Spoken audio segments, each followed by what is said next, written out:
Solid state chemistry, lesson number 5.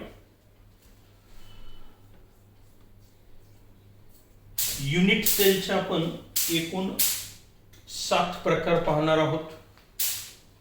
त्यापैकी cubic sale मध्ये 3 प्रकार होते, त्याचा विचार आपण केलेला आहे. तर हे 7 युनिट सेलचे प्रकार आहेत. यालाच ब्रॅव्हिस लॅटायसिस म्हणतात. याच्यात काही उपप्रकार पडतात आणि एकूण 14 प्रकारचे युनिट सेल आपल्याला पाहायला मिळतात. युनिट सेल ही पार्टिकलची अरेंजमेंटच आहे थोडक्यात. मग ब्रॅव्हिस लॅटायसिस हे 7 मुख्य प्रकार. क्यूबिक युनिट सेल, आता हे जे प्रकार पाडलेले ते कशावरून पाडले होते आपण? Parameters of the unit cell. Unit सेलचे पॅरामीटर काय आहे यानुसार आपण हे प्रकार पाडले होते. पॅरामीटर कशाला म्हटलं आपण? युनिट सेलची लांबी किती, रुंदी किती, उंची किती. म्हणजे लांबी, रुंदी, उंची हा एक पॅरामीटर झाला. आणि त्या प्लेनमध्ये जे अँगल असतात, अल्फा किती, बीटा किती, गॅमा किती, यानुसार आपण हे 7 मुख्य प्रकार पाडलेले आहेत. बरोबर, इथपर्यंत आपण आलोच होतो. आता युनिट सेल म्हणजे काय पुन्हा आठवा. It is the smallest repeating structural unit that extends in 3-dimensional space to form the crystalline solid called as a unit cell. Unit cell हे लहानात लहान असं युनिट आहे की ज्याच्यापासून आपल्याला संपूर्ण सॉलिड तयार झालेला दिसून येतो. बरोबर आहे. किंवा त्या सॉलिडचा असा लहानात लहान युनिट की जे 3 डायमेन्शनला रिपीट होत जातं आणि त्याच्यापासून सॉलिड तयार होतो. मग युनिट सेल पासून कोण तयार होतं? क्रिस्टल लॅटिस म्हटलेलं आहे आपण त्याला. प्रत्येक पार्टिकलला काय म्हटलं आपण? लॅटिस पॉइंट म्हटलेलं आहे. बरोबर आहे. आणि या क्यूबिक युनिट सेलचे डायमेन्शन काय होते? मग पॅरामीटर काय होते? A equal to B equal to C. इथे लांबी, रुंदी, उंची सारखीच आहे. A equal to B equal to C. आणि शिवाय प्रत्येक अँगल अल्फा, बीटा, गॅमा हा कितीचा असतो? 90 डिग्रीचा असतो. मग अशा युनिट सेलला आपण क्यूबिक युनिट सेल म्हटलं होतं. A equal to B equal to C, alpha, beta, gamma equal to 90 degree. याच्यात 3 प्रकार पाहिले होते आपण. कोणते कोणते? सिंपल युनिट सेल, नंतर बॉडी सेंटर्ड युनिट सेल आणि तिसरा फेस सेंटर्ड युनिट सेल. बरोबर आहे. त्याचे मॉडेल पण मी तुम्हाला दाखवले होते. पुन्हा एकदा आठवण करून देतो. हे पहा, हे होतं सिंपल. त्यानंतर हे पहा मध्यभागी एक पार्टिकल आहे म्हणून बॉडी सेंटर्ड आणि हे फेस सेंटर्ड. आठवत आहे? किंवा हेही मॉडेल दाखवलं होतं मी तुम्हाला फेस सेंटर्ड म्हणून. बरोबर आहे. तर हे सिंपल क्यूबिक, हे बॉडी सेंटर्ड क्यूबिक आणि हे फेस सेंटर्ड क्यूबिक सेल. ठीक आहे. इथपर्यंत आपण आलो होतो. आता आपण पुढच्या युनिट सेलकडे जाऊया. याचे पॅरामीटर्स काय आहेत आणि सेल नेमकी कशी असेल ती. आता याची फारसे डिटेल्स जे आहेत, आता हे नवीन अभ्यासक्रमातून जरी काढले असेल तरी आपण समजावून घेऊ की नेमकं टेट्रागोनल युनिट सेल म्हणजे काय. Tetragonal, orthorhombic, monoclinic, triclinic, hexagonal आणि रोम्बोहेड्रल असे हे 7 प्रकारच्या युनिट सेल. यातला पहिला प्रकार झाला. आता जाऊया आपण कुणाकडे? टेट्रागोनल युनिट सेलकडे. मग आता टेट्रागोनल पहा. टेट्रागोनल युनिट सेल किंवा यालाच तुम्ही टेट्रागोनल क्रिस्टल लॅटिस म्हटलं तरी बिघडणार नाही. काय आहे आता याचे पॅरामीटर लक्षात घ्या. पॅरामीटर आहेत याचे A equal to B, not equal to C, alpha, beta and gamma it is of 90 degree. बघा युनिट सेलचे डायमेन्शन कसे आहेत, पॅरामीटर्स कसे आहेत. ही अशी युनिट सेल असते की इथे A B, length A length बी तर सारखीच आहे, नॉट इक्वल टू सी. बरोबर आहे. ए बी सारखा आहे, सी सारखा नाही. पण अल्फा, बीटा, गॅमा सगळे अँगल कितीचे आहेत? 90 डिग्रीचे असतात. अशा युनिट सेलला आपण काय नाव देऊया? Tetragonal unit cell. म्हणजे कसं असेल पहा आता थोडक्यात.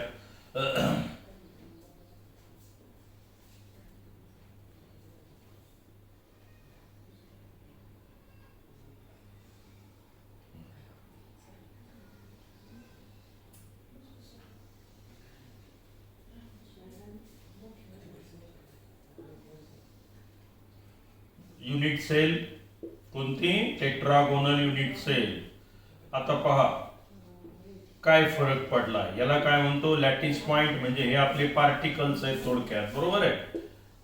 हे पार्टिकल्स. आता इथे टेट्रागोनल युनिट सेल डायमेन्शन कसे आहेत पहा. पार्टिकल हे असे असतील. आता इथे याला अंतर काय म्हटलं होतं आपण? ए, बरोबर आहे. ए आणि बी कसं आहे? सारखाच आहे. ए इक्वल टू बी. आणि हा जो सी आहे हा मात्र काय झाला? हे खूप जास्त अंतर दाखवलेलं आहे आपण.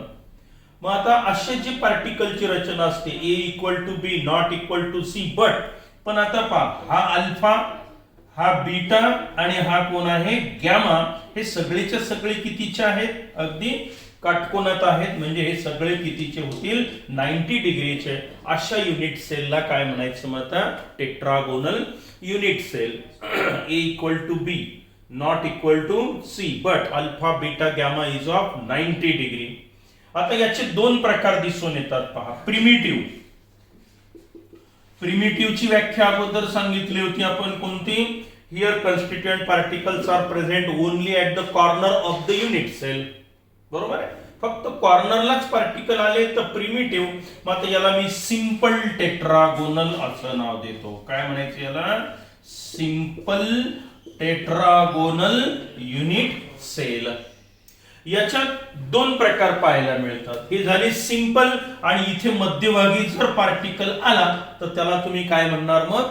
Body centred tetragonal unit cell. दुसरी डायग्राम काढायची गरज आहे का? नाही. हा पार्टिकल जर नसला तर काय म्हणायचं याला?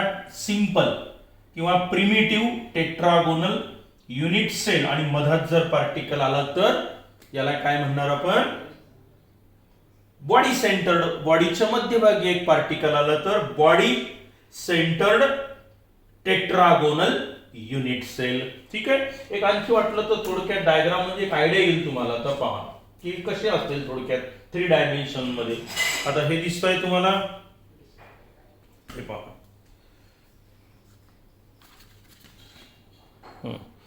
हे पहा, ती रचना आणि ही रचना सारखीच दिसेल तुम्हाला. तर दिसते ब्लॅकबोर्डवर. बघा आता आपण काय दाखवतो आहे? ए आणि बी सारखाच आहे म्हटलं की नाही मी. आता हे तुम्हाला कसं दिसेल? हे बघा, ए आणि बी अंतर आहे. एकाला कोणाला ए म्हणा, एकाला बी म्हणा. हे काय आहे? चौकोनच आहे. मग आता ए आणि बी तर सारखा आहे पण सी सारखा आहे का? तर इथे नाही. मग A equal to B not equal to C. Particle कुठे असेल? एक पार्टिकल या कोपऱ्यावर आहे, एक या कोपऱ्यावर आहे, एक या कोपऱ्यावर. या 8 कॉर्नरला 8 पार्टिकल आले. आणि सगळे अँगल बघा. हा अँगल 90, हा अँगल 90. आणि आत पण कसा असेल? गॅमा. हा गॅमा असतो ॲक्च्युली. हा आतून जो आहे असा, हा पण कशाचा आहे? 90. सगळे अँगल कसे आहेत आता इथे? 90 90. बरोबर आहे की नाही?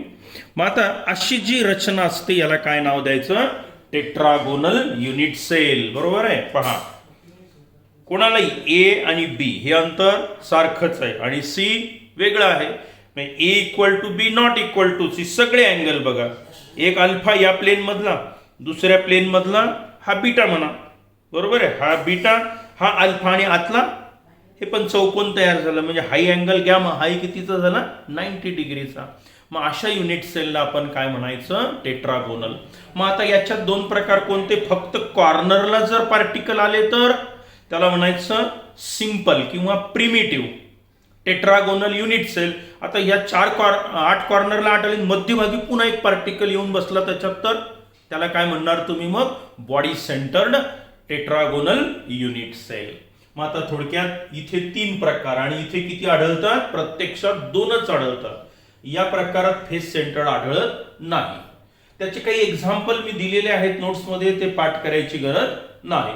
पण माहिती पाहिजेत आपल्याला की ठीक आहे असे असे पार्टिकल या ठिकाणी अशी रचना आपल्याला पाहायला मिळते या पदार्थात. पण पाठांतर करायची गरज नाही. आता जाऊया आपण 3ऱ्या प्रकारच्या युनिट सेलकडे. काय नाव दिलं मी त्याला? ऑर्थोरोम्बिक. अगदी सोपा प्रकार आहे आपण. आता ऑर्थोरोम्बिकचं काय वैशिष्ट्य आहे पहा.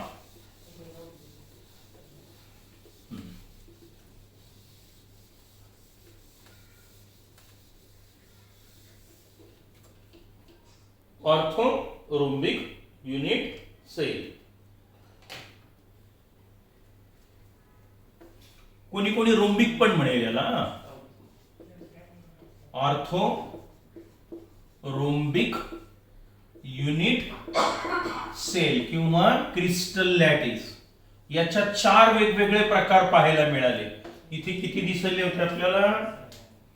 सिंपल, बॉडी सेंटर्ड आणि फेस सेंटर्ड. इथे दोनच. कोणते कोणते? सिंपल आणि दुसरं नाव काय म्हटलं होतं आपण? Body centred. फक्त कॉर्नरला पार्टिकल आले तर प्रिमिटिव्ह आणि कॉर्नरला प्लस इतर दुसऱ्या ठिकाणी आले तर नॉन प्रिमिटिव्ह. म्हणजे एक प्रिमिटिव्ह झाली, दुसरी नॉन प्रिमिटिव्ह. एक प्रिमिटिव्ह, 2 नॉन प्रिमिटिव्ह झाले इथे. आता ऑर्थोरोम्बिकची व्याख्या पहा काय, त्याचे पॅरामीटर्स काय आहेत. Orthorhombic unit cell here A is not equal to B, not equal to C, but alpha, beta, gamma angle is of 90 degree. बस एकच बदल झाला. A वेगळा, B वेगळा, C वेगळा. ठीक आहे. पण अँगल मात्र सगळे कसे आहेत? 90 डिग्रीचे आहेत. अशी रचना असेल तर त्याला काय म्हटलं जातं? रोम्बिक म्हणा किंवा ऑर्थोरोम्बिक युनिट सेल. मग आता आपण डायग्रामॅटिकली कसं दाखवूया पहा. मी आता तुम्हाला नोट्स मध्ये 4ही डायग्राम दिसतील. इथे मी आता एकच काढतोय.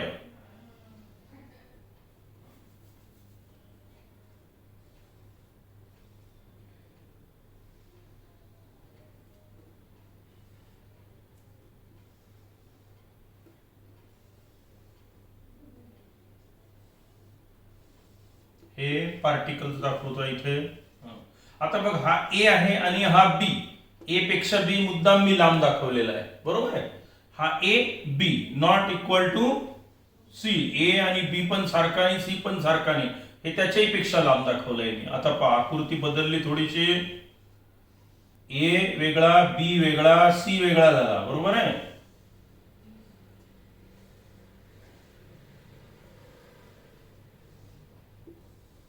पहा बरं, आता ही तर झाली सिंपल म्हणजे प्रिमिटिव्ह युनिट सेल. पण आता याचे डायमेन्शन बदलले, पॅरामीटर बदलले.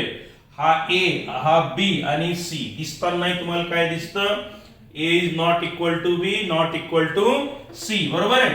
पण अँगल जर तुम्ही विचार केला तर हाही काटकोन आहे म्हणजे 90 डिग्रीचा आहे अल्फा. हा पण 90 डिग्रीचा होईल आणि हा पण 90 डिग्रीचा होईल. म्हणजे अल्फा हा बीटा आणि हा आतला जो असतो आपला तो गॅमा असतो. हे सगळे 90 डिग्रीचे आहेत. ही झाली प्रिमिटिव्ह किंवा याला काय म्हणतो आपण? सिंपल. प्रिमिटिव्ह और simple orthorhombic, orthorhombic unit cell. बघा बरं, आलं लक्षात तुमच्या? आता काय काय नाव दिलं आपण याला? What is define orthorhombic unit cell? It is a unit cell in which A is not equal to B, not equal to C, but alpha, beta, gamma is of 90 degree. मग आता कॉर्नरला पार्टिकल आले फक्त तर त्याला काय म्हणतो आपण? Primitive unit cell, बरोबर आहे. फक्त कॉर्नरला आले किंवा यालाच आपण सिंपल ऑर्थोरोम्बिक युनिट सेल असं म्हटलेलं आहे. आणि हे सगळे अँगल मात्र कितीचे आहेत? आता 90 डिग्रीचे आहेत, बरोबर आहे. म्हणजे ही झाली आता आपली ऑर्थोरोम्बिक युनिट सेल. आता ही कशी असेल पहा.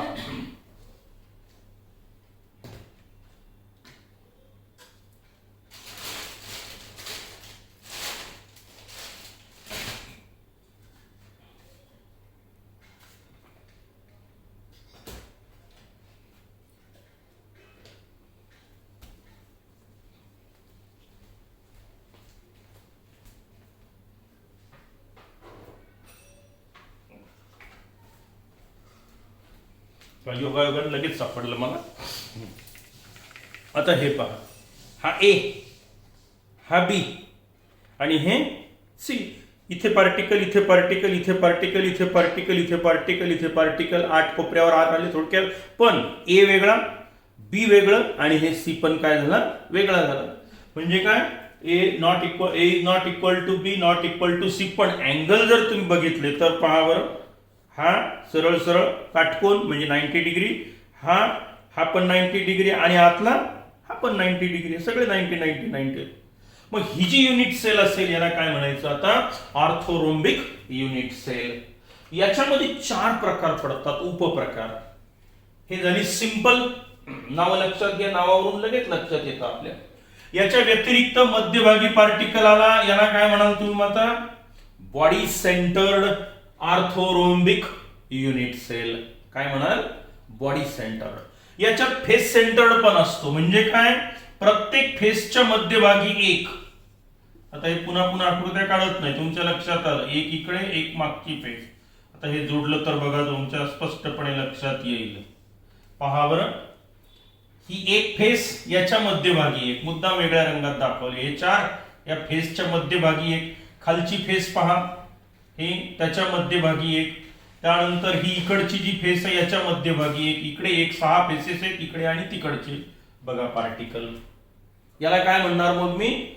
Face centred orthorhombic unit cell. किती तयार झाले याच्यात? एकूण 4 आहे म्हटलं मी.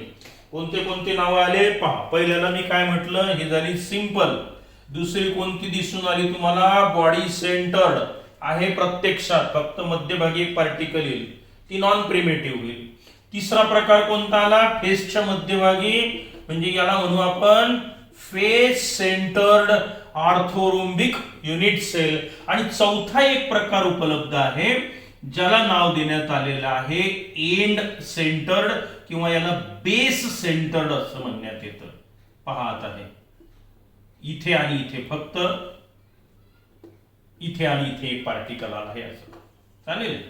फक्त इथे वर आणि खाली बेस आहे त्याचा, म्हणून याला कोणी कोणी base centred orthorhombic unit cell म्हणेल. किंवा याला दुसरे एक नाव आहे एंड सेंटर्ड. एंड, इथे एंड दिसतोय हा, किंवा एंड सेंटर्ड म्हणतात, किंवा बेस सेंटर्ड नवीन नाव आलं याला. तर इथे हा झाला तुमचा पुढचा प्रकार. म्हणजे याच्यात तुम्हाला बेस सेंटर्ड आणि किंवा यालाच नाव काय दिलं मी? End centred orthorhombic unit cell. पहा इथे किती प्रकार पाहायला मिळाले मग तुम्हाला? 4 प्रकार पाहायला मिळाले आपल्याला. क्युबिक सेल मध्ये 3. कोणते कोणते? सिंपल, बॉडी सेंटर्ड आणि फेस सेंटर्ड. इथे 2च आले. कोणते कोणते? सिंपल आणि बॉडी सेंटर्ड. इथे मात्र कोण आला आता? इथे 4 प्रकार आले. 4ही प्रकार. सिंपल पण आला, बॉडी सेंटर्ड आला, फेस सेंटर्ड आला आणि बेस सेंटर्ड किंवा एंड सेंटर्ड पण आलेला आहे. मग याला म्हणायचं आहे ऑर्थोरोम्बिक युनिट सेल, किंवा त्याला क्रिस्टल लॅटिस म्हटलं तरी चालेल. एकूण 7 प्रकार, आणि या सगळ्यांची बेरीज केली तर किती होतात? 14. ज्याला काय हेडिंग दिलेलं आहे आपण? ब्रॅव्हिस लॅटायसेस. ठीक आहे. आता आणखी पुढे जाऊया आपण. आता पुढच्याचे पॅरामीटर पाहूया आपण. मोनोक्लिनिकचे.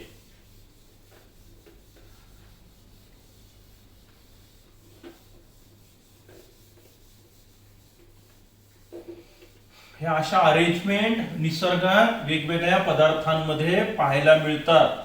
क्रिस्टलाइन सॉलिड म्हणजे काय? पार्टिकलची रचना शिस्तबद्ध असते. ही अशा प्रकारे शिस्तबद्ध आपल्याला पाहायला मिळते. वेगवेगळ्या प्रकारच्या भौमितिक रचना तयार होतात. मग त्याच्यावरून आपण हे असे नाव याला दिलेले आहेत. आता मोनोक्लिनिक हा काय प्रकार आहे आपण पाहूया. मोनोक्लिनिक.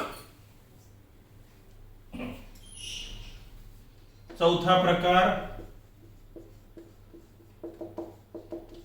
मोनोक्लिनिक युनिट सेल, किंवा याला क्रिस्टल लॅटिस म्हटलं तरी चालेल. Now here A is not equal to B, not equal to C. Here alpha equal to gamma is of 90 degree, but beta is not equal to 90 degree. हा एक बदल झाला आता याच्यात. अर्थात हे पॅरामीटर्स पण आता तुम्हाला अपेक्षित नाहीये, कारण यांनी फक्त याचे नावं दिलेले आहेत, डायग्राम पण दिलेले आहेत. हे मात्र तुम्हाला माहित पाहिजे. पण आता याच्या रचना समजल्या पाहिजेत म्हणून मुद्दाम मी घेतो आहे, आणि त्या समजावून घ्या. काही अवघड नाहीये की अशा प्रकारच्या भौमितिक रचना किंवा अशा प्रकारच्या पार्टिकलच्या रचना वेगवेगळ्या पदार्थामध्ये असतात, हे आपल्या लक्षात येतं. आता मोनोक्लिनिक म्हणजे काय पहा. त्याचे पॅरामीटर्स तर मी तुम्हाला सांगितले. ए बी सी वेगवेगळा आहे, आणि आता मात्र तो म्हणतो की इथे अल्फा आणि गॅमा अँगल तर तुमचा 90 डिग्रीचा आहे, पण बीटा मात्र 90चा नसतो. म्हणजे ही भौमितिक रचना हा ए म्हणत असेल मी, याला मी आता बी म्हटलं. ए इज नॉट इक्वल टू बी. बरोबर आहे. आता पहा काय करूया आपण.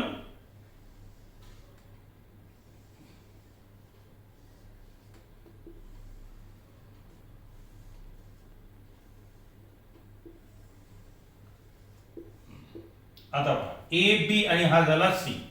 ए is not equal to B not equal to C. त्याच्यानंतर आता हा अल्फा बीटा गॅमा अँगल इथे दाखवा, इथेही दाखवतो मी तुम्हाला.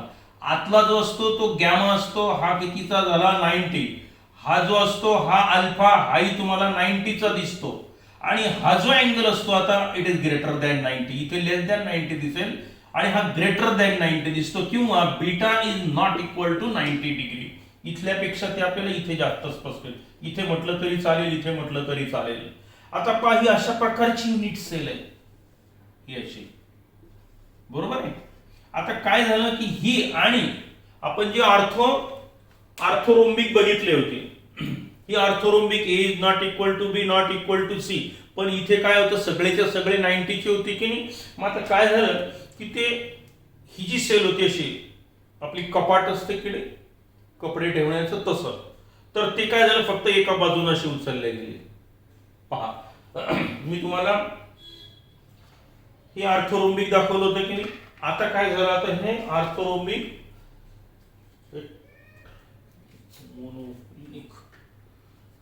मोनोक्लिनिक